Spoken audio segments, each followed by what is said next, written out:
शिष्यवृत्ती परीक्षा एका दृष्टिक्षेपात पूर्व उच्च प्राथमिक शिष्यवृत्ती परीक्षा इयत्ता 5वी आणि मी तुमची व्हर्च्युअल टीचर अस्मिता गवंडी। केव्हा, किती, कसे, कोठे, का, कोण, कोणाचे, काय। विद्यार्थी मित्रांनो, हे सर्व काय आहेत? हे सर्व शब्द आहेत का? ह्या शब्दांना काही अर्थ आहे का? पहा बरं, आपण म्हणतो ना, का घडलं, कोठे घडलं, कोणी सांगितलं, हे सर्व जे आहेत ना, ह्या सर्वांना आपण म्हणतो प्रश्न। आणि हे प्रश्न आपल्या मनात नेहमीच निर्माण होत असतात। मग ह्या प्रश्नांचं उत्तर कसं बरं मिळणार आपल्याला? प्रश्नांची उत्तर मिळवण्यासाठी आपल्याला खूप अभ्यास करायला हवा। जेव्हा आपण अनेक पुस्तकं वाचू आणि त्याचबरोबर संगणकावर त्याची उत्तरं शोधू, तेव्हा आपले प्रश्न सर्व दूर होऊन जातील।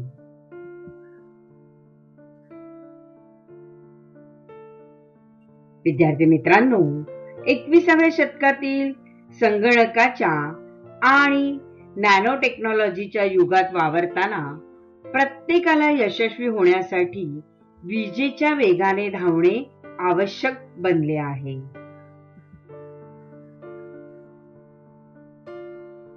हा वेग गाठण्यासाठी आपल्याला काय केलं पाहिजे?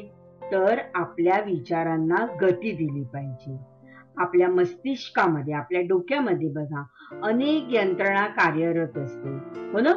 आणि त्या अनेक विचार चालू असतात। त्या सर्व विचारांना गती मिळाली की आपण हा वेग गाठू शकतो। आणि हा वेग गाठण्यासाठी आपल्याला सराव केला पाहिजे। सरावातील सातत्य, सोप्या सोप्या क्लुप्त्या वापरल्या की आपल्या डोक्यामध्ये प्रकाश पडतो, है ना? विचारांचा प्रकाश पडतो आणि त्याद्वारे वेग आणि अचूकतेची सांगड घातली गेली की आपल्या सर्व प्रश्नांची उकल होते आणि आपल्याला त्याची उत्तरं मिळतात। विद्यार्थी मित्रांनो, शिष्यवृत्ती परीक्षा म्हणजे स्कॉलरशिप परीक्षा ही आयुष्यात पुढे येणाऱ्या सर्व प्रकारच्या स्पर्धा परीक्षांचा पाया आहे। आणि हा पाया आपल्याला भक्कम करायचा आहे। आणि त्यासाठी आपल्याला आपल्या इयत्तानिहाय पुस्तकांचाही अभ्यास करायचा आहे। आपण आपल्या इयत्तानिहाय पुस्तकांचा, म्हणजे आपण 5वीत आहोत तर 5वीच्या पुस्तकांचा तर अभ्यास करायचाच आहे, पण त्या आधीची पुस्तकं जी आहेत, 4थीची, 3रीची, या पाठ्यपुस्तकांचाही छान अभ्यास करायचा आहे। आणि त्याचबरोबर आपल्याला मार्गदर्शिकेचा अभ्यास करायचा आहे। या 2 मार्गदर्शिका आपल्याला अभ्यासायच्या आहेत। मराठी आणि गणित या विषयाची एक मार्गदर्शिका आहे, पहिली मार्गदर्शिका, आणि दुसरी मार्गदर्शिका इंग्रजी आणि बुद्धिमत्ता या विषयाची आहे। या 2 मार्गदर्शिकांचा आपण अभ्यास करणार आहोत।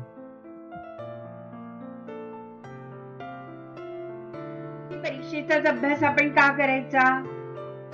माहितीये का करायचा? कारण अतिरिक्त माहितीचा खजिना आपल्याला मिळतो।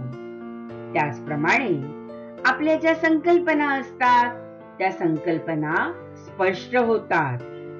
तसेच इतर स्पर्धा परीक्षेसाठी तुम्ही मुले तयार होतात आणि भावी जीवनातील उच्च व बदलते शिक्षण याचा पाया मजबूत करण्यासाठी शिष्यवृत्ती परीक्षा ही महत्वाची असते। आणि त्यासाठी आपण प्राथमिक स्तरावरती शिष्यवृत्ती परीक्षेचा अभ्यास करायचा आहे।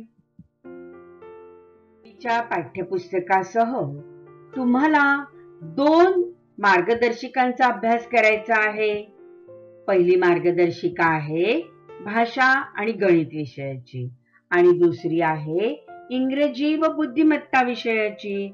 या दोन्ही मार्गदर्शिकेत प्रत्येक घटक, उपघटक अगदी मुद्देनिहाय महत्वाच्या घटकांची माहिती, नमुना उदाहरण, स्पष्टीकरणासह उत्तरे आणि नमुना उदाहरणावर आधारित सरावासाठी आदर्श उत्तरे आणि उत्तर सूची ही देण्यात आली आहे.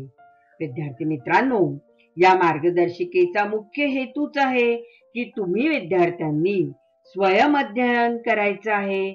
स्वयं अभ्यास पद्धतीने आवश्यक आणि अचूक माहितीचा संग्रह व वेळेच्या नियोजनातून अभ्यासातील सातत्य टिकवून ठेवायचे आणि मग यश हे तुमचेच आहे.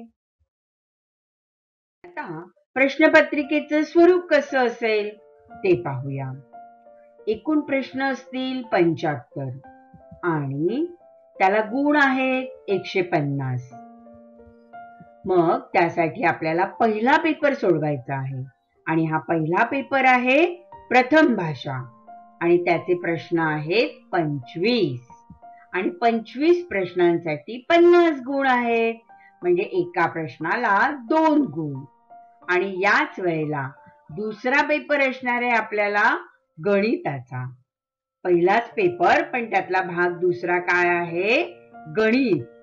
आणि गणितामध्ये 50 प्रश्न आहेत. 50 प्रश्न आणि 100 गुण. म्हणजे एकूण किती प्रश्न झाले, 75 प्रश्न. 75 प्रश्न 150 गुण हे आहेत पहिल्या पेपरसाठी. दुसरा पेपर कसा आहे त्याचं स्वरूप लक्षात घ्या. दुसऱ्या पेपरमध्ये सुद्धा एकूण प्रश्न संख्या 75 आणि गुण आहे 150. दुसरा पेपर जो आहे पेपर 2 त्यामध्ये तृतीय भाषा म्हणजे इंग्रजी आणि इंग्रजीचे प्रश्न असतील 25. 25 प्रश्न आणि 50 गुण आहेत. म्हणजे प्रत्येक प्रश्नाला 2 गुण याप्रमाणे. आणि पेपर 2 चा दुसरा भाग आहे बुद्धिमत्तेचा. या बुद्धिमत्तेमध्ये 50 प्रश्न आहेत. 50 प्रश्न 100 गुण. अशा पद्धतीने आपल्याला पहिला पेपर आणि दुसरा पेपर आहे. कालावधी किती आहे पाहूया. पहिला पेपर सोडवण्यासाठी आपल्याला वेळ आहे 1 तास 30 मिनिटं आणि दुसऱ्या पेपरसाठी सुद्धा 1 तास 30 मिनिटं. आपल्याला एकूण 75 प्रश्न सोडवायचे आहेत. म्हणजे 75 प्रश्न सोडवण्यासाठी आपल्याला 90 मिनिटं आहेत. या 90 मिनिटांमध्ये आपल्याला 75 प्रश्न सोडवायचे आहेत. विद्यार्थी मित्रांनो, आज आपण पूर्व उच्च प्राथमिक शिष्यवृत्ती परीक्षा इयत्ता 5वी या 5वी मध्ये पहिली मार्गदर्शिका जी आहे त्यामध्ये भाषा विषय आहे. प्रथम भाषा विषय. प्रथम भाषा म्हणजे मराठी. या मराठीचा अभ्यास कसा करायचा ते समजून घेऊया.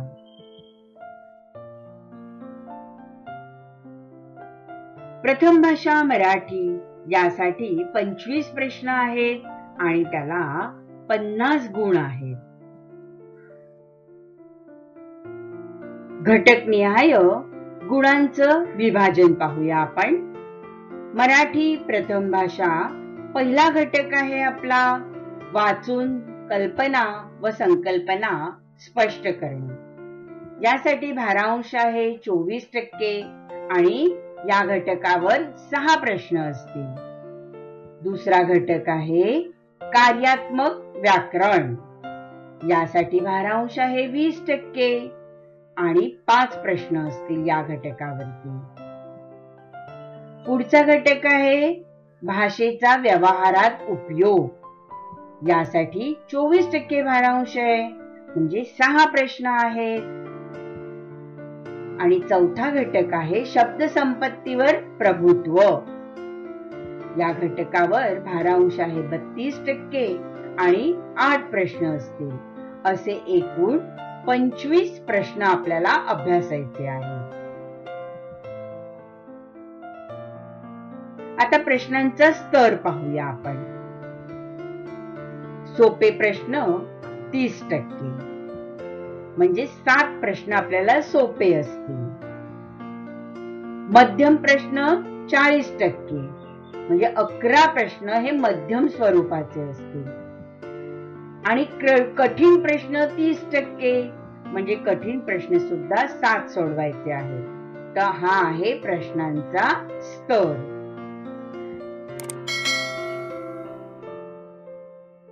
प्रत्येक घटकनिहाय कोणते मुद्दे असतील ते आता आपण पाहूया.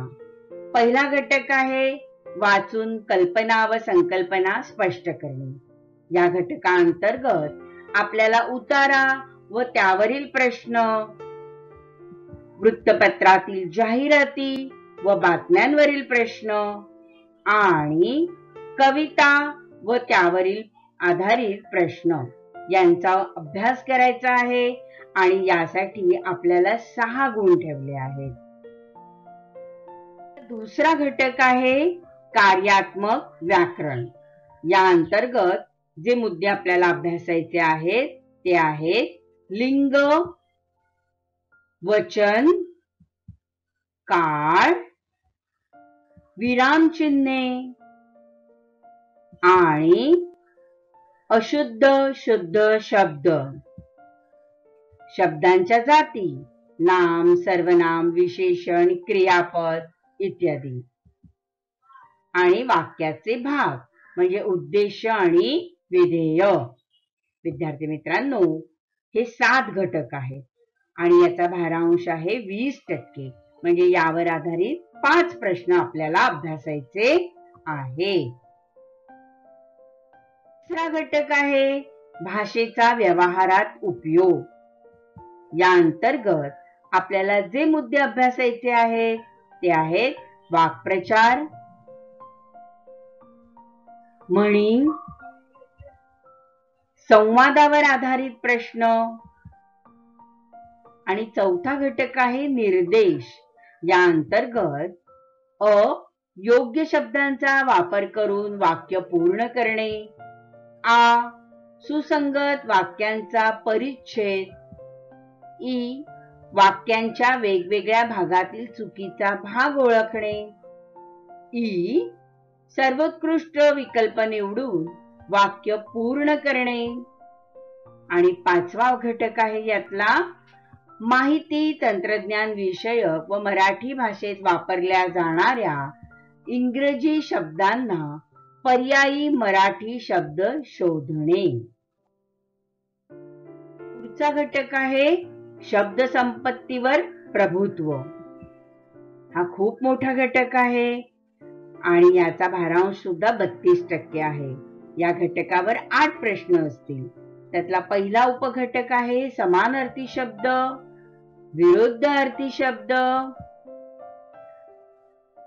शब्दकोडी, अलंकारिक शब्द, शब्दसमूहासाठी एक शब्द, समूहदर्शक शब्द, पिलूदर्शक शब्द, घरदर्शक शब्द. या घटकांतर्गत आपल्याला आणखीन काही घटकांचा अभ्यास करायचा आहे. पहा, अक्षरे जुळवून अर्थपूर्ण शब्द तयार करणे, वर्णानुक्रमे शब्दक्रम लावणे, एकाच शब्दाचे भिन्न अर्थ शोधणे, भाषाविषयक सामान्य ज्ञान, लेखक, कवी, संत, शास्त्रज्ञ, खेळाडू, साहित्य, राष्ट्रीय पताके, शौर्य पदके, पुरस्कार, ग्रंथ, खेळ, रंगछटा, चव, प्रसिद्ध संबोधने इत्यादी विषयक ज्ञान. विद्यार्थी मित्रांनो, आपल्याला शब्द संपत्तीवर जर प्रभुत्व मिळवलं तर आपण खूप मोठ्या प्रकारात भाषेचं ज्ञान मिळवू शकतो. म्हणजे विस्तृत व ओघवत्या शैलीतील माहिती आपणास भाषेवर प्रावीण्य मिळवण्यासाठी मदत करते आणि म्हणूनच आपल्याला शब्द संपत्तीवर प्रभुत्व मिळवायचं आहे. हा नुसता घटकच अभ्यासायचा नाही बरे का, तर खरोखर शब्दसंपत्तीवर आपल्याला प्रभुत्व मिळवायचं आहे.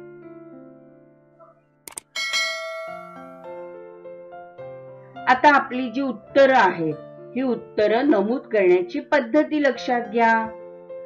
बघा, आपल्याला उत्तर नमूद करण्यासाठी प्रश्नाच्या पुढे असे 4 गोल दिलेले असतील.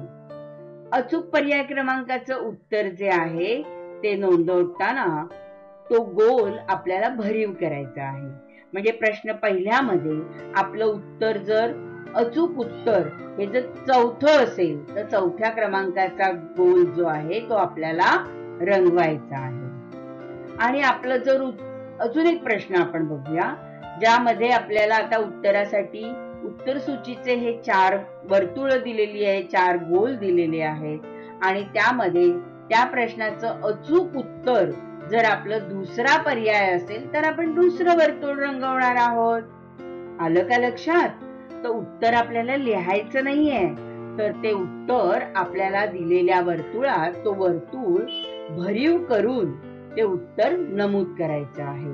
तर उत्तर नमूद करण्याची ही पद्धत नीट लक्षात घ्या. भाषा विषयातील व्याकरणाचे प्रत्येक नियम अचूकपणे समजून घेतले तर भाषेतलं यश हे निश्चितच तुमचं आहे. विद्यार्थी मित्रांनो, तुम्ही प्रामाणिकपणे अभ्यास केलात तर यशाच्या वाटेतील तुम्हीच धनी होणार आहात. बेस्ट ऑफ लक. मित्रांनो, शिष्यवृत्तीच्या प्रत्येक घटकावर तुमच्यासाठी सविस्तरपणे मी व्हिडिओ घेऊन येणार आहे. त्या व्हिडिओचा तुम्ही आनंदाने अभ्यास करा. यश तुमचेच आहे. चला तर मग संगणक किंवा मोबाईल काही उघडा आणि प्रत्येक व्हिडिओ तुम्ही पहा आणि अभ्यासासाठी तयार राहा. विद्यार्थी मित्रांनो, कसा वाटला तुम्हाला आजचा पाठ? तुम्हाला माझा पाठ नक्कीच आवडला असेल तर तुम्ही माझं चॅनल सबस्क्राईब करा. आणि हो, तुम्हाला या माझ्या पाठाचे सर्वात अगोदर नोटिफिकेशन मिळवायचं असेल तर बेल आयकॉनला क्लिक करा आणि तुमच्या प्रतिक्रिया खाली दिलेल्या कमेंट बॉक्समध्ये नक्कीच लिहा. आता आपण इथेच थांबणार आहोत. धन्यवाद.